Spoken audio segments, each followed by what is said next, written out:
So like every day at the end of the day when it starts getting dark, I'm like, where did that day go? I had so many plans for the day. And so I decided today I'm going to track my progress and see where my day goes. It's already at 8:45. See, I'm all ready for work. I'm sitting here in front of the computer. This is going to happen today. But so far today, I got up before the alarms, before 6 o'clock. I went out on the mountain. I recorded a video. I recorded like these morning and whatever comes out in the morning. I recorded. I decided I'm not gonna do anything. I'm just gonna do it on the fly. That's all I can do. I'm just gonna do it on the fly. Otherwise, it doesn't get done. I make all these grand plans and they don't seem to. So I'm just gonna do it on the fly. So I recorded a video. I uploaded it already to YouTube. So I did that, and then I came back. I made my son sandwiches. I got him up for school. I got him off to school. I did a little bit of laundry and a little bit of cleaning up. And then what did I do? I don't know, but that was like 6 o'clock in the morning. Now it's a 8:45.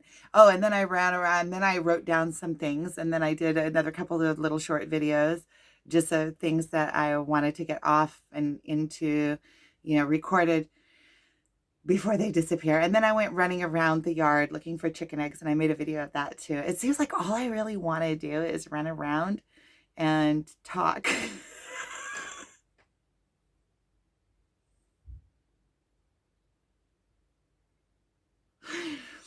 So I have like, look, I'm all by myself and I'm cracking myself up. I mean, I love it. I love it.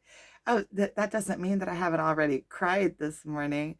My emotions are all over the place, all over the place. I just am all over the place. But I love me.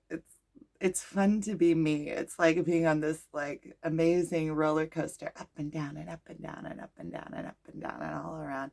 But everything serves a purpose. All the ups, all the downs, everything serves a purpose. Um, no, I'm pretty happy with myself, actually. I'm pretty happy with myself. There's things that I want to attract into my life. Like I want a life partner and I want a house. Yeah, it seems like it's time. It's time to get my own place with the land and where I can plant my own food and raise chickens and have a safe place for my kids to come to, and a life partner that enjoys the same things and that I enjoy spending time with and that he enjoys spending time with me. A loving relationship.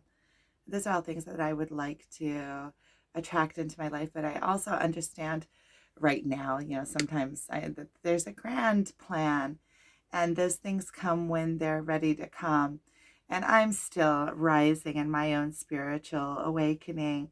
And the higher I get, when you attract a partner into your life, you kind of get stuck in the same ruts. And I'm cleansing myself and rising and rising and rising. And I know that the further I get along my spiritual path, the the more accurate of a partner I will attract into my life. That partner will also, you know, be at that same level. So I know that there is no such thing as wasted time.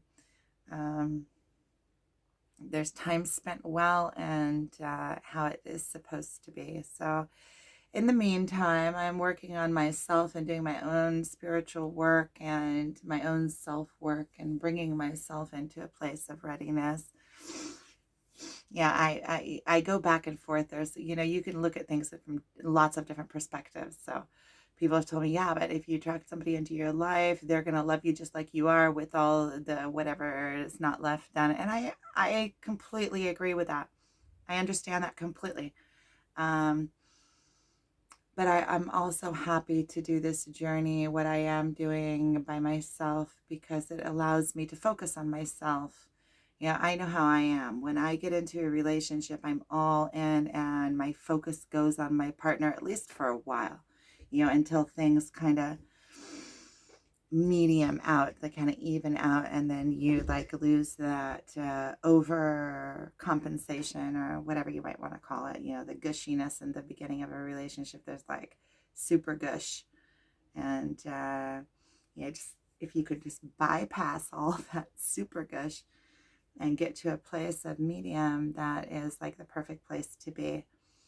Start a relationship from the middle. How fun would that be? Without all the losing yourself and well, I like that the butterflies in the stomach is also part of it, and that's also fun. The butterflies in your stomach when you find somebody that you just oh my goodness. But I don't want to lose myself. See, that's the thing also, is that I have I've seen myself in past relationships that I lose myself completely or give myself up, and I also don't want to do that. I like myself. I like me. And anyway, my path is like super interesting for me. See, what I'm reading, the Old Testament. What is that? Pseudepigrapha. The old, I don't know what, I don't, the pseudepigrapha, whatever that means, but there is like some cool stuff in this book. I would need a whole 10 lifetimes to fulfill all of the interests that I have. So I'm like a butterfly. So I go along the top and I read a little bit here and a little bit there and a little bit here, and I get the feeling of it, of the kind of what it means, and then I move on. So it's a lot of different lot of different interests, and that I don't go super deep into, that because I just have so many interests and so many things that I want to do, and so much artwork that I want to do, and I have all of these things that I want to learn and do and draw and create, and then I also have to make a living. Like,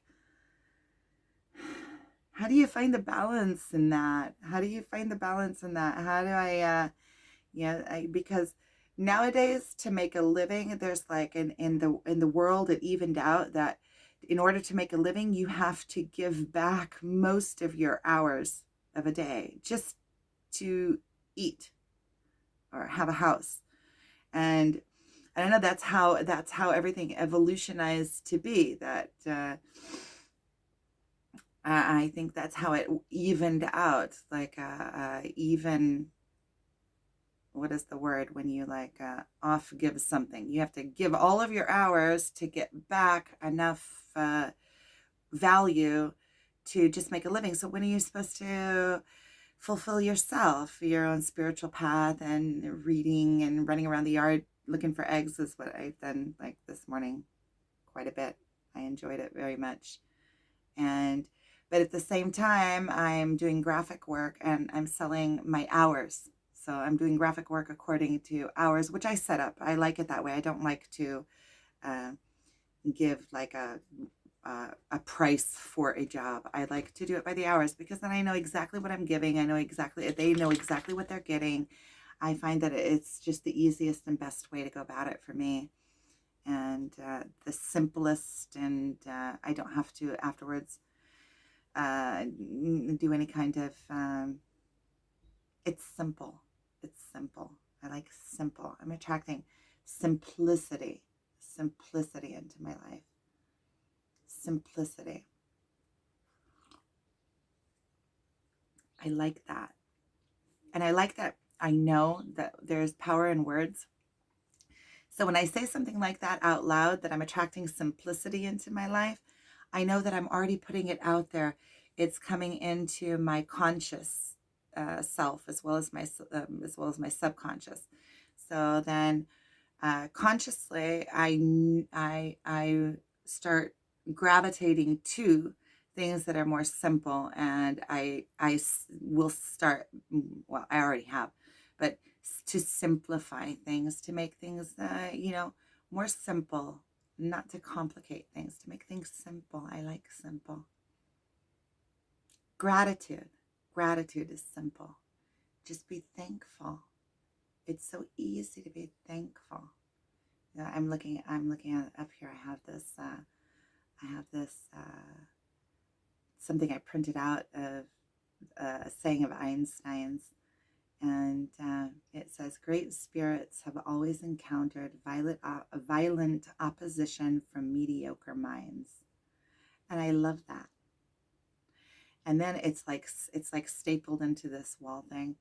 And I sometimes I collect feathers when I'm out on the side of the mountain. I bring feathers back. And so in the staple, I put feathers. And then it cracks me up because it's like a picture of Einstein, but he's got feathers coming out of this. I'll show you. I don't know. Can you see it? Can you see it? Yeah. There you go. I was just doing a video about attention deficit. I'm not going to get into it. The reason my face lighted up is because when I put this thing down, it touched a thing over here, and this computer screen turned on one of my computer screens. And something I know about people with attention deficit disorder is that they have like a mess all around them all the time, because there's like, I don't know, I'm just mess. I don't know how it becomes so messy. I just don't know. It does. And the thing is that it's like this loop that feeds itself. So you have attention deficit disorder, right? So the more things that there are around you that pull your attention, the more your attention gets pulled, and you have less attention, like straight on attention, right?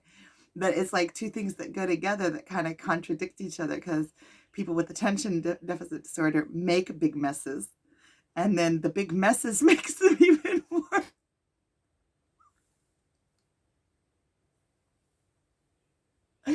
See, I don't need anybody. I crack myself up. Oh, I do need people. That's not true. I'm really making an effort to watch my words, because I realize that words have a lot of power in them. And I like people. Maybe I don't need people, but I want people around me. I like people. I enjoy people. I enjoy my people. I enjoy this too. Okay, that's enough. I'm stopping this.